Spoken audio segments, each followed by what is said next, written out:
मेले की रोशनी, भीड़ की चहल पहल और चाट की दुकानों की कतारों के बीच एक देवर अपनी भाभी और अपने 3 दोस्तों के साथ दिन भर मेले में घूमता रहा। हंसी मजाक, खाना पीना, तस्वीरें और सामान्य सा एक दिन। लेकिन उसी दिन के भीतर कहीं ना कहीं एक खौफनाक साजिश भी चल रही थी, जिसकी भनक शायद देवर को भी नहीं थी, या फिर वह जानकर भी अनजान बना रहा। यही सवाल आज पुलिस के सामने है। रात करीब 9 बजे जब भाभी अपने देवर के साथ बाइक से घर लौट रही थी, तो देवर के वही 3 दोस्त दूसरी बाइक से पीछे पीछे चल रहे थे।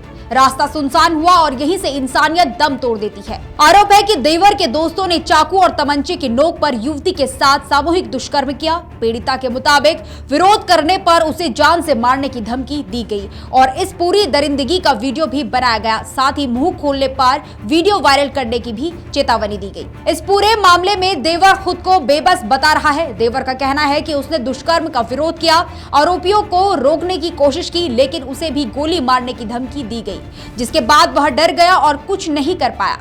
मगर पुलिस की नजर में देवर की भूमिका यहीं से संदिग्ध हो जाती है। पुलिस के मुताबिक जब देवर से पूछताछ के लिए पुलिस उसके घर पहुंची, तो पुलिस को देखते ही देवर छत पर चढ़ गया और सीढ़ी लगाकर वहां से भाग खड़ा हुआ।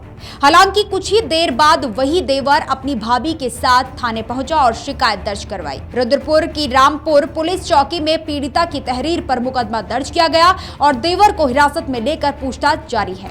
देखिए, मामला कोतवाली रुद्रपुर का है। इसमें हमें पीड़िता के द्वारा तहरीर प्राप्त हुई थी कि पीड़िता ने इसमें ये बताया है कि गांधी पार्क में मेला देखने के पश्चात वो अपने घर जा रही थी देवर के साथ में, और रास्ते में देवर के कुछ दोस्त उसको मिलते हैं और जबरन उसको एक अज्ञात जगह पर ले जाते हैं और वहाँ पर दुष्कर्म करते हैं। इस तहरीर के आधार पर हमने त्वरित कार्रवाई करते हुए मुकदमा पंजीकृत किया गया है। सुसंगत धाराओं में घटनास्थल मुआयना किया गया है, निरीक्षण किया गया है और वहाँ पे फोरेंसिक टीम द्वारा जो है साक्ष्य बरामद किए गए हैं, परीक्षण किया गया है। जो पीड़िता है उसका मेडिकल परीक्षण भी कराया गया है और इसमें जो नामजद अपराधी हैं और जो अज्ञात हैं उनके विरुद्ध दबिश दी जा रही है और जल्दी इनको गिरफ्तार किया जाएगा। वहीं इस गैंगरेप के मुख्य आरोपी देवर के दोस्त राजा और उसके 2 अन्य साथी घटना के बाद से फरार हैं। बीती रात को बजरंग दल के कुछ कार्यकर्ता भी चौकी पर पहुंचे थे।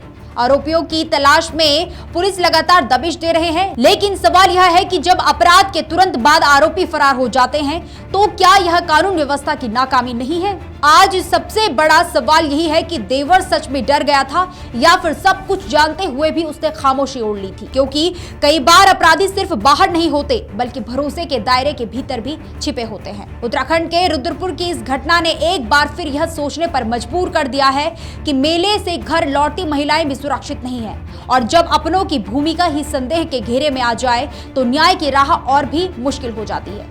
फिलहाल इस खास रिपोर्ट में इतना ही। देखते रहिए तीतर न्यूज। धन्यवाद।